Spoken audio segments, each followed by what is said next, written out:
Bismillahirrahmanirrahim. Assalamu alaikum. Welcome back to the Introduction to Biochemistry course. Last time we were studying about carbohydrates and its different classes and their structures, etc. So in this lecture we are going to discuss about different classes of carbohydrates, that is monosaccharides, disaccharides and polysaccharides, and their properties in a brief manner. So here we'll see the behavior of sugars as reducing or non-reducing molecules. That will be the main focus of this lecture, and then we'll also see different kinds of polysaccharides and what are their functions, etc. The first thing is monosaccharides are reducing agents. What does that mean? So monosaccharides can be oxidized by relatively mild oxidizing agents such as ferric or cupric ions.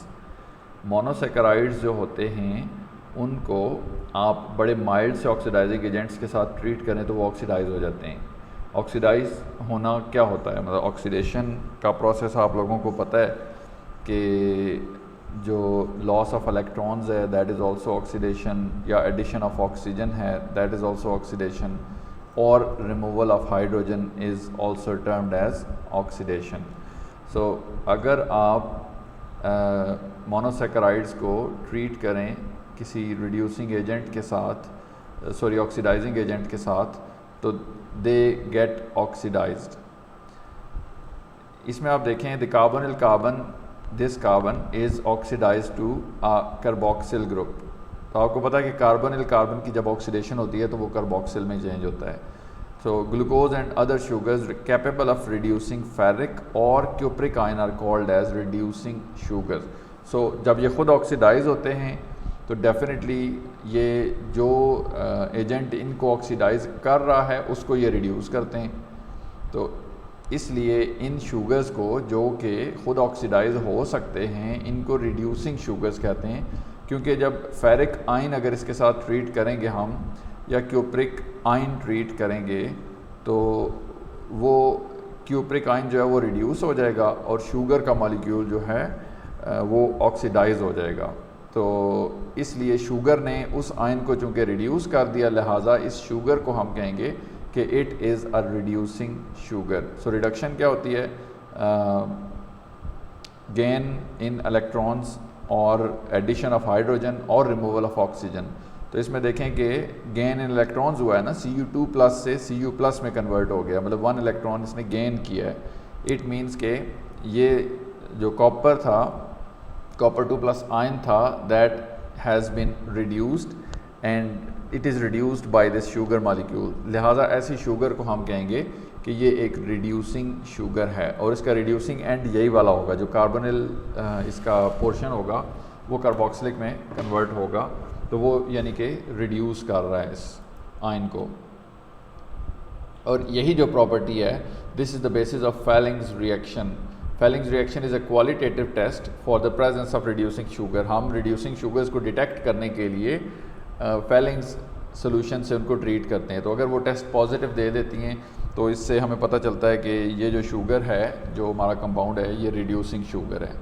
तो इसलिए हम इस test की मदद से अगर हम measure करें amount of oxidising agent reduced by a solution of a sugar, it is also possible to estimate the concentration of that sugar. तो इसी टेस्ट की मदद से आप शुगर की कॉन्सेंट्रेशन भी फाइंड कर सकते हैं. जितना वो ऑक्सीडाइजिंग एजेंट रिड्यूस हुआ है उसकी मदद से कैलकुलेशन करके तो आप बता सकते हैं कि शुगर की कॉन्सेंट्रेशन क्या थी. मतलब these are qualitative tests that can be used due to this reducing property. So for many years, this test was also used to detect and measure elevated glucose levels in blood and urine in the diagnosis of diabetes mellitus. अब diabetes के patients में बहुत अरसे तक ये चीज़ इस्तेमाल होती रही है कि जो उनका ब्लड या यूरिन सैंपल लेके उसका ये टेस्ट किया जाता था, फेलिंग्स टेस्ट. तो उससे वो देखते थे कि अगर तो रिड्यूसिंग शुगर यानी कि उसके अंदर ग्लूकोज मौजूद है तो वो उसकी ये टेस्ट पॉजिटिव आएगा तो उससे पता चलेगा कि इस बंदे को डायबिटीज़ है. लेकिन करंटली ऐसा नहीं होता. Now there are more sensitive methods for measuring blood glucose and they employ an enzyme called as glucose oxidase. अब जो तरीका इस्तेमाल किया जाता है वो ये वाला तरीका नहीं है, बल्कि एक एंजाइम एम्प्लॉय किया जाता है जिसकी मदद से हमें पता चलता है कि जो डायबिटीज़ है ये प्रेजेंट है किसी बंदे में या नहीं है. But this is all about monosaccharides being reducing agents. So इससे आपको पता चला कि जो मोनोसेकेराइड्स जितने भी हैं वो रिड्यूसिंग शुगर होते हैं क्योंकि वो किसी ऑक्सीडाइजिंग एजेंट को रिड्यूस करते हैं. Now we move on to disaccharides. They contain a glycosidic bond. Disaccharides में एक ऐसा बॉन्ड होगा जिसको ग्लाइकोसिडिक बॉन्ड कहते हैं. ये क्या होता है अभी इसको हम देखते हैं. So disaccharides such as maltose, lactose and sucrose, these three they are all disaccharides, mean they consist of two monosaccharide units. So in these molecules, monosaccharide are joined covalently by an O-glycosidic bond which is formed when a hydroxyl group of one sugar reacts with the anomeric carbon of the another sugar. अब यहाँ पे देखें ये alpha D glucose है, ये वाला जो molecule है, this is beta D glucose. अब अगर अल्फ़ा डी ग्लूकोज का ये जो हेमी एसिटल के ऊपर हाइड्रोक्सिल ग्रुप है, OH ग्रुप है, ये रिएक्ट करता है बीटा डी ग्लूकोज के कार्बन के साथ, तो दरमियान से एक वाटर मॉलिक्यूल एलिमिनेट हो जाएगा और ये जो ऑक्सीजन है ये यहाँ पे एज अ ब्रिज यहाँ पे एक्ट करेगा. तो आपके पास जो रिजल्टेंट मॉलिक्यूल बनेगा उसमें आप देखें कि ये वही अल्फ़ा डी ग्लूकोज का पोर्शन है जिसका OH रिमूव हो गया है और यहाँ पे दरमियान में ऑक्सीजन के ब्रिज से ये दोनों मॉलिक्यूल आपस में जुड़ गए, ये कनेक्ट हो गए. तो ये वाला जो कंपाउंड था, अब यहाँ पे देखें कि ये कार्बन पहले ये hemiacetal kind of carbon था, अब ये एसिटल बन गया है. अब ये हेमी एसिटल नहीं रहा, ये फुली एसिटल में कन्वर्ट हो गया है और एक कार्बन स्टिल मौजूद है जो कि अभी तक हेमी एसिटल है. तो ये रिजल्टेंट शुगर बनी है. अब ये रिएक्शन क्या बताता है, this represents the formation of an acetal from a hemiacetal. ठीक हो गया. तो ये जो बॉन्ड बना है ना दरमियान में, जो ऑक्सीजन लिंकेज बनी है, इसको कहते हैं ओ ग्लाइकोसिडिक बॉन्ड, क्योंकि ये ऑक्सीजन के थ्रू, अगर ये नाइट्रोजन के थ्रू लिंकेज होगी तो एन ग्लाइकोसिडिक बॉन्ड इसको हम कह सकते हैं. इस तरह ये जो बॉन्ड बना है इसका नाम हमने रखा ग्लाइकोसिडिक बॉन्ड.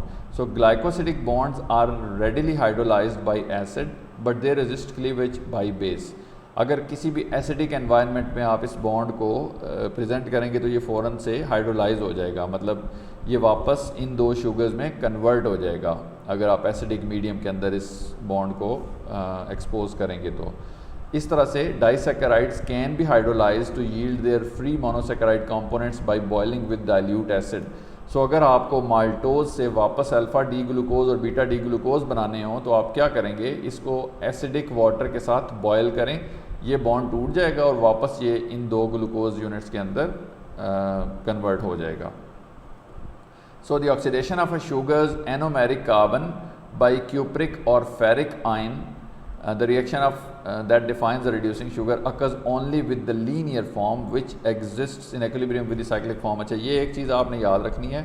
अभी जो हमने ये रिएक्शन देखा कि ये जो ऑक्सीडेशन होती है इसकी शुगर की, ये लीनियर फॉर्म में रिएक्ट करता है, ये साइक्लिक फॉर्म में रिएक्शन नहीं होता. देखें साइक्लिक फॉर्म में तो ये चीज़ अवेलेबल ही नहीं है ना रिएक्ट करने के लिए. तो इसलिए आपने ये ध्यान रखना है कि चूँकि साइक्लिक फॉर्म प्रीडोमिनेट करती है लेकिन वो इक्विलिब्रियम में होती है, कुछ उसकी जो पोर्शन होता है वो लीनियर चेन फॉर्म में भी होता है शुगर का. तो जो रिएक्ट करेगा एक्चुअली ऑक्सीडेशन रिएक्शन के अंदर वो ये लीनियर चेन वाला हिस्सा रिएक्ट करेगा, ये रिएक्ट नहीं करता. ये चीज़ आपने जहन में रखनी है. So when the anomeric carbon is involved in a glycosidic bond, that sugar residue cannot take the linear form and therefore becomes a non-reducing sugar. अब अगर anomeric carbon आपका ब्लॉक हो जाए, एनोमेरिक कार्बन यानी कि एक ग्लाइकोसिडिक बॉन्ड के अंदर इन्वॉल्व हो जाए, अब वो एनोमेरिक कार्बन दोबारा से ओपन चेन फॉर्म नहीं ले सकता. क्यों कि ओपन चेन फॉर्म कहाँ से होती है कि यही एनोमेरिक कार्बन वापस यहाँ से इस पे अटैक करके तो ये ब्रेक डाउन करता है इस रिंग को. लेकिन अब एनोमेरिक कार्बन अगर इसका ब्लॉक हो गया है तो ये वाला पोर्शन जो है इसको, अब इस शुगर को हम कहते हैं ये नॉन रिड्यूसिंग शुगर बन गई है। फॉर एग्जांपल अगर डाइसैकेराइड या पॉलीसैकेराइड्स को डिस्क्राइब करते हो हम देखें, ये वही एग्जांपल है माल्टोज की जो भी देखा है, इसमें अगर आप देखें कि यहाँ पे एक एंड ऐसा है जहाँ पे स्टिल मतलब रिडक्शन हो सकती है। यहाँ पे ये जो एनोमेरिक कार्बन है ये अवेलेबल है, यानी कि ये वाला जो रिंग है ये ओपन हो सकता है और ये उसको रिड्यूस कर सकता है किसी ऑक्सीडाइजिंग एजेंट को। लिहाजा इस एंड को हम कहेंगे रिड्यूसिंग एंड। इस एंड को क्या कहेंगे, ये देखें ये रिड्यूसिंग एंड होगा।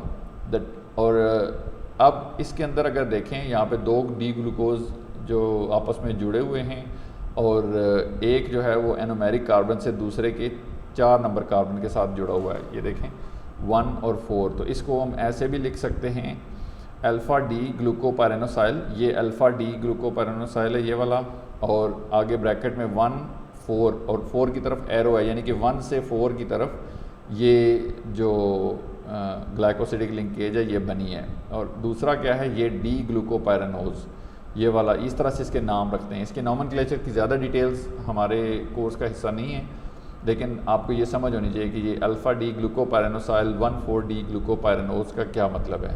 ये लेफ़्ट वाला अल्फ़ा डी ग्लूकोपाइरेनोज है, लेकिन उसका OH हट गया तो इसको पाइरेनोसाइल हमने कहा है। और अब आगे ब्रैकेट में हमने शो किया है कि जो ग्लाइकोसिडिक लिंकेज बनी है वो कैसे है, कि इस लेफ़्ट वाले का एनोमेरिक कार्बन यानी कि कार्बन नंबर 1 उससे carbon number 4 of the other sugar यहाँ इसकी तरफ ग्लाइकोसिडिक बॉन्ड बना है। अब जो माल्टोज़ है, चूँकि इसके अंदर एक एंड ऐसा है जो कि रिडक्शन कर सकता है, लिहाजा इसको हम स्टिल रिड्यूसिंग शुगर कहेंगे क्योंकि उसके अंदर रिड्यूसिंग एंड मौजूद है।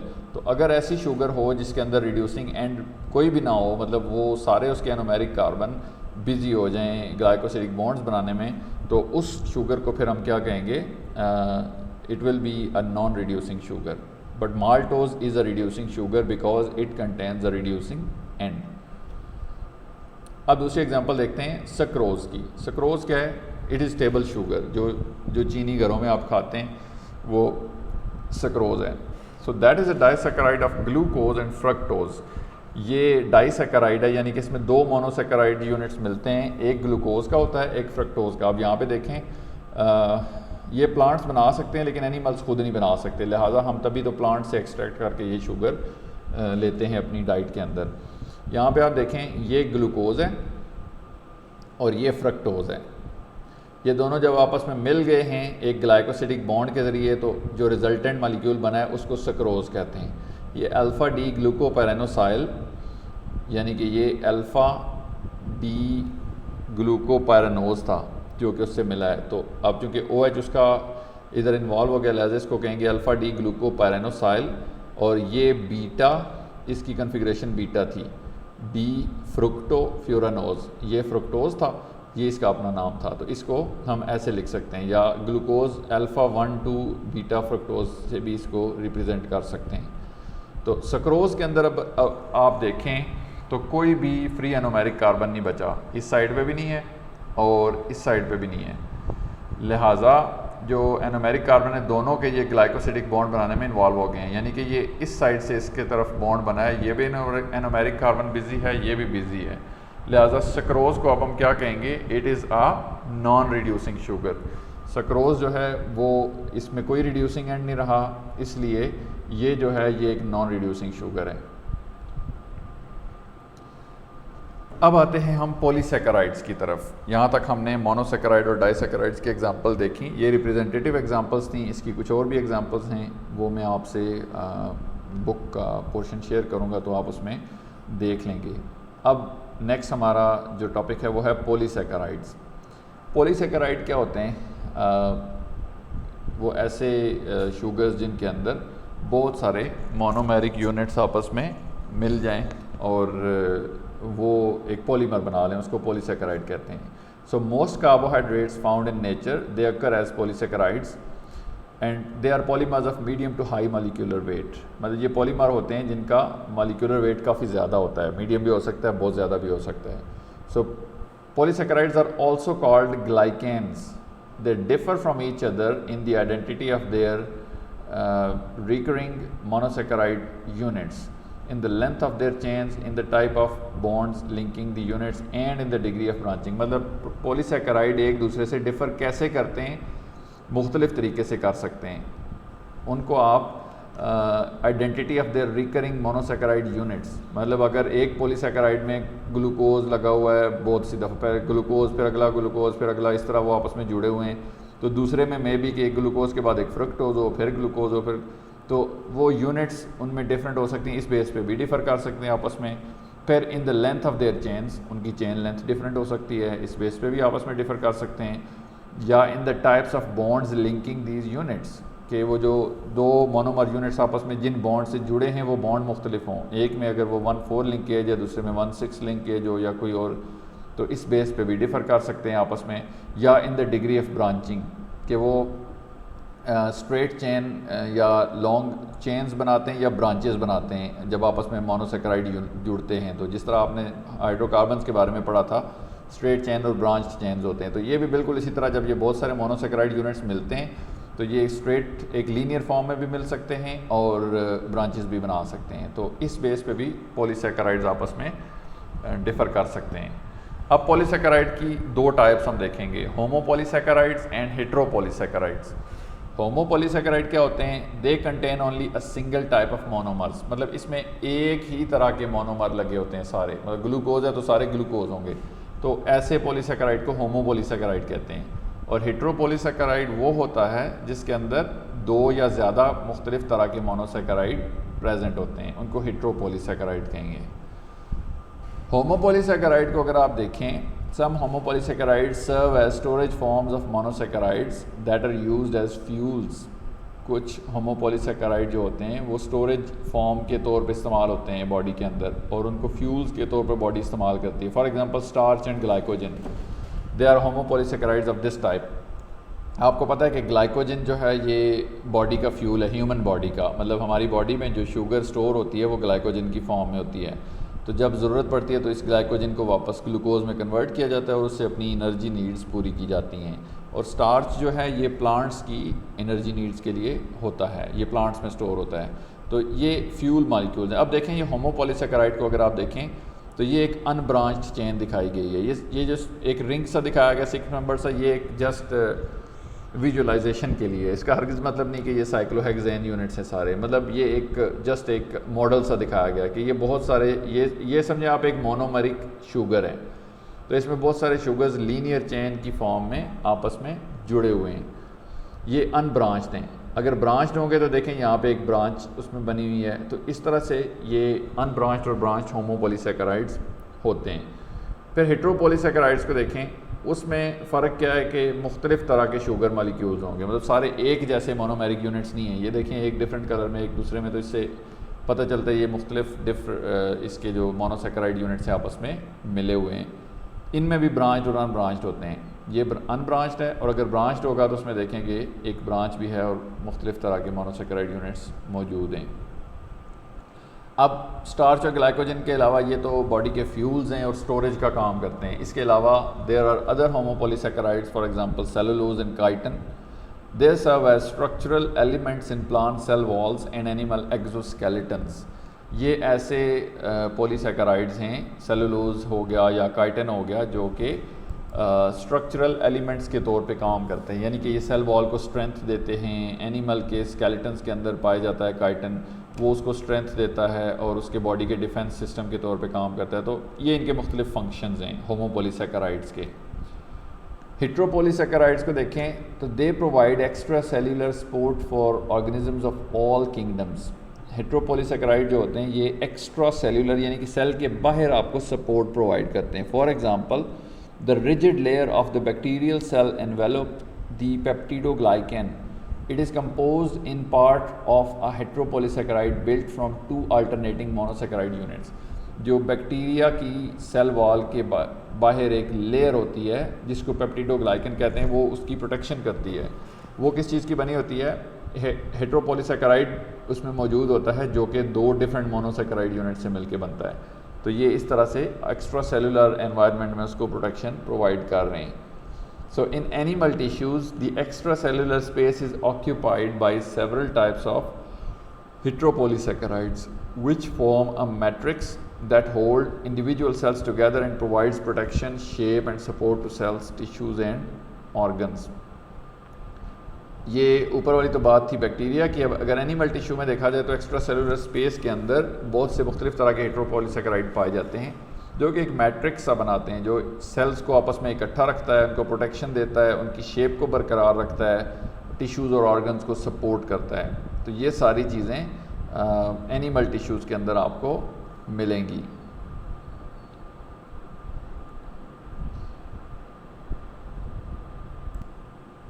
अब हम आगे डिटेल की तरफ आते हैं। Some homopolysaccharides are stored forms of fuel. कुछ जो होमोपॉलीसैकेराइड्स हैं ये फ्यूल के तौर पे इस्तेमाल होते हैं या फ्यूल्स की स्टोर्ड फॉर्म्स के तौर पे इस्तेमाल होते हैं। तो इनको भी हम देखते हैं कि ये कैसे जो है वो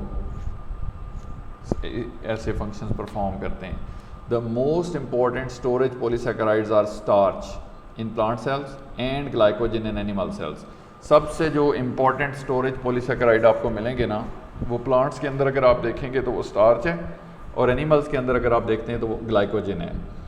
ये दोनों जो है ये इंट्रासेलुलर यानी कि सेल्स के अंदर पाए जाते हैं, लार्ज क्लस्टर्स या ग्रेन्यूल्स के तौर पे मिलते हैं। ये लेफ़्ट पे आपको क्लोरोप्लास्ट का इंटरनल स्ट्रक्चर नज़र आ रहा है, उसके अंदर आप देखें ये स्टार्च के ग्रेन्यूल्स आपको दिखाए गए हैं। ये इलेक्ट्रॉन माइक्रोस्कोपिक इमेजेस हैं सेल के।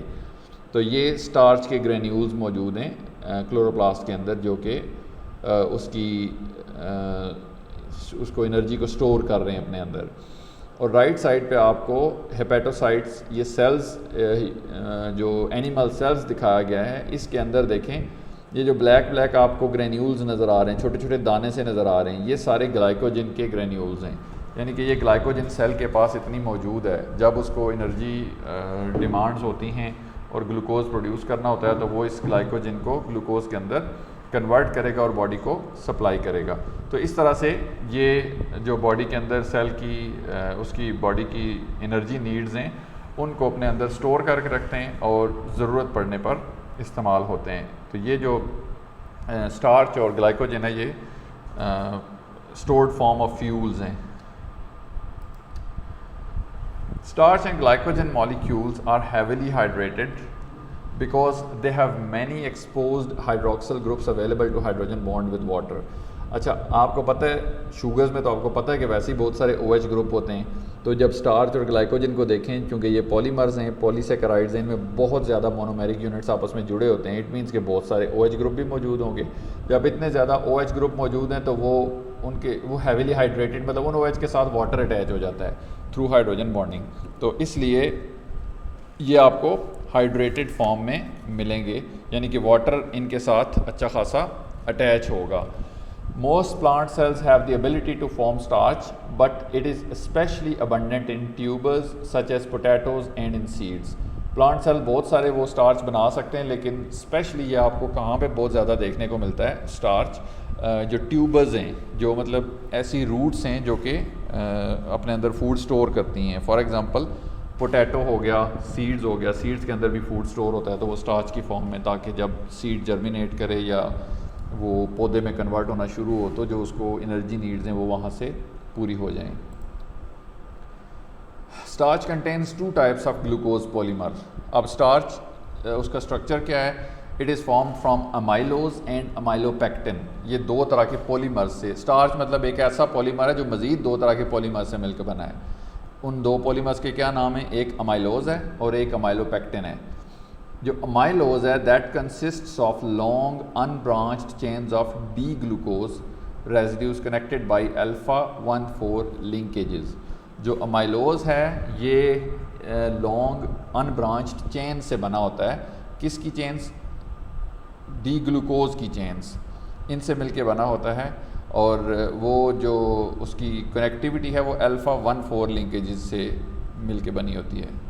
तो स्टार्च में जो अमाइलोज है ये लॉन्ग अनब्रांच चेन से मिलके बना होता है डी ग्लूकोज की। ये देखें ये आपको अमाइलोज का स्ट्रक्चर दिखाया गया शुरू में। इसमें आप देखें कि बहुत सारे ये डी ग्लूकोज अल्फ़ा 1,4 लिंकेज से आपस में जुड़े हुए हैं, यानी कि ये अल्फ़ा डी ग्लूकोज है और 1,4 यानी कि एक ग्लूकोज का कार्बन नंबर 1 दूसरे के कार्बन नंबर 4 के साथ ग्लाइकोसिडिक बॉन्ड के ज़रिए से जुड़ा हुआ है। तो ये इस तरह की बहुत लंबी लंबी लीनियर चेन्स बनाता है जो अमाइलोज है।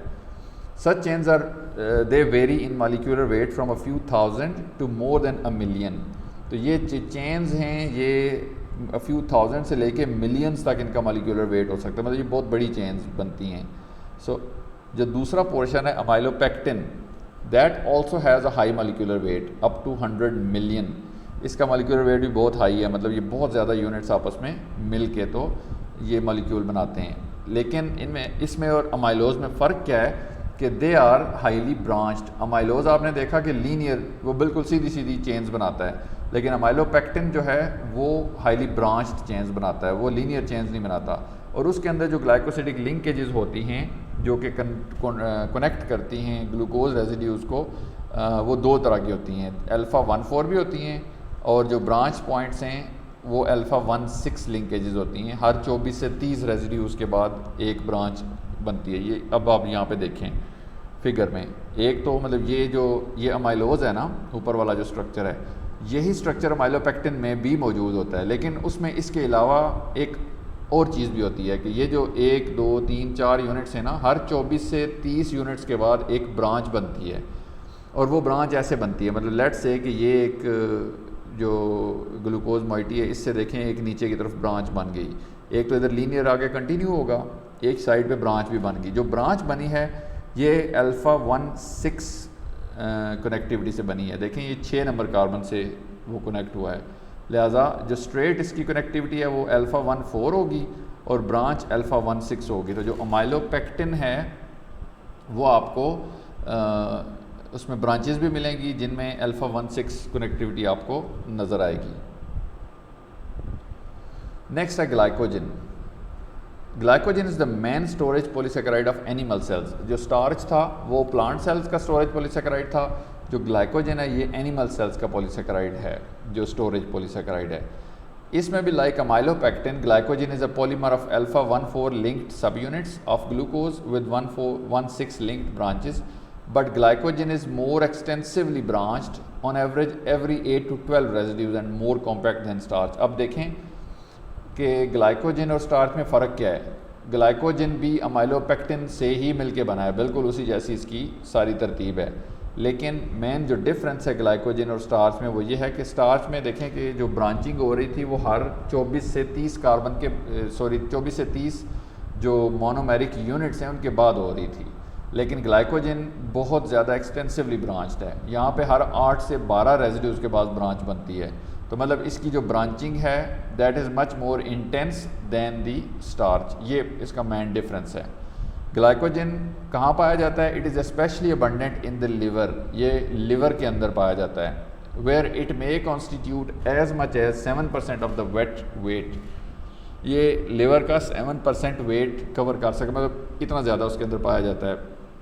And it is also present in skeletal muscles, मतलब जो आपके स्केलेटल मसल्स हैं, जिस तरह आपके बाजू हैं जहाँ पे कनेक्ट हुए हुए हैं या टांगें हैं, उन जगहों पे भी पाया जाता है, क्योंकि जब आपको एनर्जी की नीड्स होंगी तो ग्लाइकोजन ग्लूकोज में कन्वर्ट होगा और वो फिर एनर्जी नीड्स को पूरा करेगा। तो ग्लाइकोजन जो है, because each branch in glycogen ends with a non reducing sugar unit, a glycogen molecule has as many non reducing ends as it has branches but only one reducing end. अब आपको पता है कि ये देखें कि जो ये इस तरह की ब्रांचिंग है उसमें अगर आप देखें तो वो कहता है कि जितनी ज़्यादा ब्रांचेस हैं उतने ही नॉन रिड्यूसिंग शुगर, मतलब ये सारे शुगर्स नॉन रिड्यूसिंग हो गए हैं क्योंकि इनके दोनों एनोमेरिक कार्बन इस्तेमाल हो रहे हैं।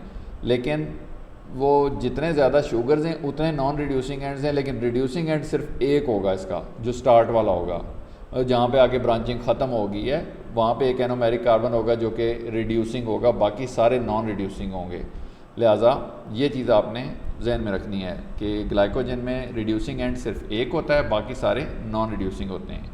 सो जब इसको यूज़ किया जाता है एज एनर्जी सोर्स, होता क्या है, glucose units are removed one at a time from the non reducing ends. एक एक ग्लूकोज यूनिट्स वहाँ से एंजाइम्स रिमूव करते हैं और वो बॉडी को प्रोवाइड करते हैं। मतलब ये एक स्टोरेज रिज़र्व है कि इसके अंदर बहुत सारे ग्लूकोज मॉलिक्यूल कॉम्पैक्ट फॉर्म में जुड़ जाते हैं आपस में, और जब जब नीड होती है उसमें से थोड़ा थोड़ा ग्लूकोज तोड़ तोड़ के तो वो दे दिया जाता है। ये इसी तरह है कि आप एक जिस तरह शक्कर या गुड़ का एक बड़ा सा पोर्शन रख लें, और जब आपको ज़रूरत हो, आप चाय बना रहे हो, थोड़ा सा उसमें से तोड़ के तो अपनी मर्ज़ी के मुताबिक डाल लें, बाकी वो उस बड़ी फॉर्म में पड़ा रहे, बड़ा क्रिस्टल उसका स्टोर रहे। तो इस तरह से मतलब वो ज़रूरत के हिसाब से उसको साथ साथ इस्तेमाल किया जाता है। और उसको ब्रेक कौन करता है, degradative enzymes that act only at non-reducing ends can work simultaneously on many branches, speeding the conversion of the polymer to monosaccharide। मतलब ये डिग्रेडेटिव एंजाइम्स जो होते हैं वो एक वक्त में एक से ज़्यादा ब्रांचेस पे एक्ट कर सकते हैं। इसकी इतनी ज़्यादा ब्रांचेस इसीलिए हैं कि एक वक्त में अगर आपको ज़्यादा एनर्जी चाहिए, लाइक आप एक्सरसाइज कर रहे हैं या आप भाग रहे हैं, तो आपको ज़ाहिर है कि एनर्जी नीड आपकी ज़्यादा है, फास्ट है। तो अगर वो एंजाइम एक एक ग्लूकोज मालिक्यूल को ब्रेक करेगा तो फिर तो आपकी एनर्जी नीड पूरी नहीं होगी।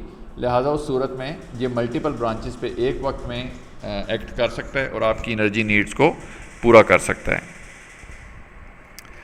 अब कुछ ऐसे होमोपॉलीसैकेराइड्स भी हैं विच सर्व एज स्ट्रक्चरल रोल्स। ये तो थे हमने जो भी पढ़े, ये स्टोरेज होमोपॉलीसैकेराइड थे। अब कुछ ऐसे हैं जो कि जिनके स्ट्रक्चरल रोल्स हैं, जो स्ट्रक्चर में कोई ना कोई रोल प्ले करते हैं। उनमें एक सेलुलोज है। Cellulose is a fibrous tough water insoluble substance and it is found in the cell walls of plants, particularly in stalks, stems, trunks and all the woody portions of the plant body। जो पौधे के जितने भी वो woody portion है ना, जिनमें लकड़ी नज़र आ रही है आपको, उन सारी जगहों पे आप समझ लें कि सेलुलोज मौजूद है। ये एक टफ सब्सटेंस है जो कि उसको स्ट्रेंथ और उसकी शेप बरकरार रखता है। It constitutes much of the mass of the wood and cotton is almost pure cellulose। वो कहता है कि जो वुड की मेजर मैस है वो सारी सेलुलोज की वजह से होती है, और कॉटन जो है वो तकरीबन प्योर सेलुलोज ही होता है। Like amylose and many main chains of the amylopectin and glycogen, the cellulose molecule is a linear unbranched homopolysaccharide consisting of 10,000 to 15,000 D glucose units.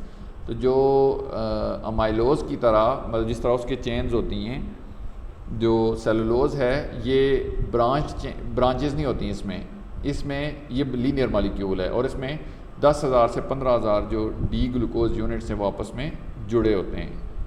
But there is a very important difference. Cellulose में क्या होता है, glucose जो residues हैं वो beta configuration में। आपको याद है कि जो आपने उसमें देखा था ग्लाइकोजन के अंदर, अमाइलोज अमाइलोपेक्टिन के अंदर जो ग्लूकोज था वो अल्फ़ा कन्फिग्रेशन में था, अल्फ़ा 1,4 लिंकेज हमने पढ़ा था। लेकिन सेलुलोज के अंदर जो ग्लूकोज मॉलिक्यूल्स हैं वो सारे बीटा कन्फिग्रेशन में होते हैं, अल्फ़ा में नहीं होते। मतलब ये आपस में बीटा कन्फिग्रेशन में जुड़े होते हैं। तो यहाँ पे जो इसका हम लिखेंगे बीटा 1,4 और इस तरह से इसको रिप्रेजेंट करेंगे सेलुलोज मॉलिक्यूल के अंदर। सो in cellulose molecule the glucose residues are linked by beta 1,4 glycosidic bonds, और जो अमाइलोज वगैरह था उसमें अल्फ़ा 1,4 ग्लाइकोसिडिक बॉन्ड से जुड़े हुए थे। सो इस वजह से जो सेलुलोज और ग्लाइकोजन वगैरह का स्ट्रक्चर है वो आपस में बहुत डिफरेंट है, और उनकी फ़िज़िकल प्रॉपर्टीज़ भी काफ़ी डिफरेंट हैं, क्योंकि दोनों में डिफरेंट जो स्टीरियोकेमिस्ट्री या एनोमेरिक फॉर्म्स हैं उसकी ग्लूकोज की वो यूज़ हो रही हैं। Glycogen and starch ingested in the diet are hydrolyzed by alpha amylases enzymes in saliva and intestinal secretions that break alpha 1,4 glycosidic bonds between glucose units। जब आप ग्लाइकोजन या स्टार्च को इंजेस्ट करते हैं या खाते हैं खुराक के अंदर, तो क्या होता है कि इनके जो बॉन्ड्स हैं या ये जो मॉलिक्यूल्स हैं ये हाइड्रोलाइज होते हैं। कौन से एंजाइम से, अल्फ़ा अमाइलेजेस से। ये एंजाइम कहाँ कहाँ पे मौजूद होते हैं, ये आपके सलाइवा में मौजूद होते हैं और इंटेस्टाइन की सिक्रीशंस में मौजूद होते हैं। तो वो एंजाइम्स क्या करते हैं, जो अल्फ़ा 1,4 ग्लाइकोसिडिक बॉन्ड्स हैं उनके अंदर, उनको ब्रेक डाउन करते हैं। अब आपको पता है कि बहुत सारे animals they can not use cellulose as a fuel source because they lack an enzyme to hydrolyse the beta 1,4 linkage. अब एनिमल्स के अंदर अल्फ़ा 1,4 लिंकेज ब्रेक करने वाला एंजाइम तो मौजूद होता है, लेकिन बीटा 1,4 लिंकेज ब्रेक डाउन करने वाला एंजाइम नहीं होता। लिहाजा एनिमल्स स्टार्च को, ये सॉरी सेलुलोज को फ्यूल सोर्स के तौर पे इस्तेमाल नहीं कर सकते। मतलब आप अगर लकड़ी खाना शुरू कर दें तो आप उससे अपनी एनर्जी नीड नहीं पूरी कर सकते। You can not digest it because your body does not have that enzyme which can break down the structure of cellulose. तो टर्माइट्स को आपने देखा होगा, ये जो दीमक होती है वो देखें लकड़ी को खा जाती है।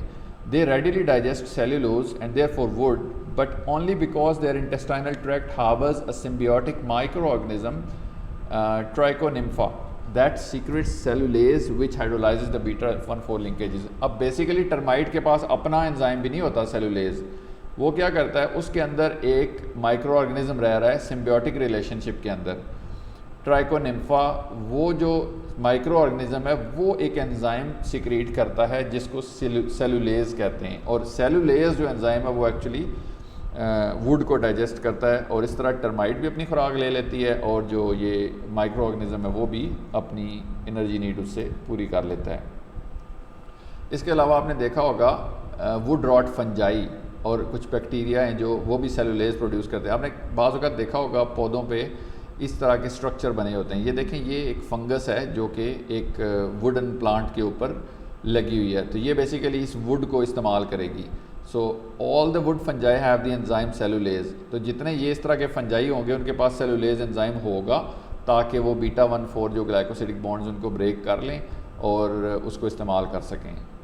सो the only vertebrates able to use cellulose are food are cattle and other ruminants, sheep, goat, camel, giraffe. आपको पता है कि जो ये हमारे जो रूमिनेंट्स हैं, जो कैटल हैं, गायें भैंसें वगैरह हैं, बकरियां हैं, ये पत्ते भी खा जाते हैं, थोड़े बहुत लकड़ी के पीस भी बीच में खा जाते हैं और ये उसको हज़म कर लेते हैं। ये कैसे हज़म करते हैं? ये इसलिए कि उनका जो स्टमक कंपार्टमेंट होता है एक एक्स्ट्रा, जिसको रूमेन कहते हैं, वहाँ पे ऐसे बैक्टीरिया पाए जाते हैं जो कि सेलुलेज एंजाइम सिक्रीट करते हैं, जिसकी वजह से ये एनिमल्स डाइजेस्ट कर पाते हैं। तो इसके अलावा जो बाकी वर्टिब्रेट्स लाइक ह्यूमन बींग्स हैं वो सेलुलोज को डाइजेस्ट नहीं कर सकते। The last one is chitin. Chitin क्या है? It is a linear homopolysaccharide composed of N acetyl glucosamine residues in beta linkage. जो काइटिन है इसके अंदर जो N-एसिटाइल अमीन ग्लूकोजामीन रेजिड्यूज़ हैं, ये N-एसिटाइल ग्लूकोजामीन हैं, ये एक दूसरे से बीटा लिंकेज में जुड़े हुए होते हैं। सो केमिकल डिफरेंस जो सेलुलोज और इसमें है वो सिर्फ यही है कि यहाँ पे एक अमाइनो ग्रुप लगा हुआ है हाइड्रोक्सिल की जगह, बाकी इसका स्ट्रक्चर सेम ही है। यहाँ पे सिर्फ अमाइनो ग्रुप है, वहाँ पे OH ग्रुप होता है। काइटिन क्या करता है? It forms extended fibres similar to those of cellulose and like cellulose can not be digested by vertebrates. Chitin भी ऐसा ही एक सब्सटेंस है जो कि वर्टिब्रेट्स डाइजेस्ट नहीं कर सकते। ये पाया कहाँ पे जाता है? देखें, it is a principal component of the hard exoskeletons of nearly 1 million species of arthropods, insects, lobsters and crabs for example, and is probably the second most abundant polysaccharide next to cellulose in nature. ये देखें, इस तरह की Beatles हैं, कुछ इनके जो ऊपर वाले शेल्स होते हैं, एक्सोस्केलेटन्स, ये इनकी जो प्रोटेक्शन करते हैं, ये काइटिन के बने होते हैं। तो ये काइटिन भी बहुत ज़्यादा पाया जाने वाला सब्सटेंस है। मे बी के सेलुलोज के बाद दूसरा मोस्ट अबंडेंट हो जो कि नेचर में ख़ुद से पाया जाता है, क्योंकि आपको पता है कि ये जो इंसेक्ट्स हैं ये बहुत ज़्यादा तादाद में पाए जाते हैं ज़मीन पे, तो उनके जो आउटर कवरिंग्स हैं या जो शेल्स हैं जो उनको प्रोटेक्ट करते हैं, they are made up of chitin. So that was all about these monosaccharide, disaccharide and polysaccharides. तो इसके साथ हमारा ये वाला टॉपिक एंड होता है। अब एक टॉपिक हमारा बचा है जो कि इस चैप्टर में हम पढ़ेंगे, दैट इज़ अबाउट प्रोटियोग्लाइकेंस, और वो इंशाल्लाह हम नेक्स्ट लेक्चर में उसको कवर अप करेंगे। Thank you very much for your attention. Allah हाफिज़।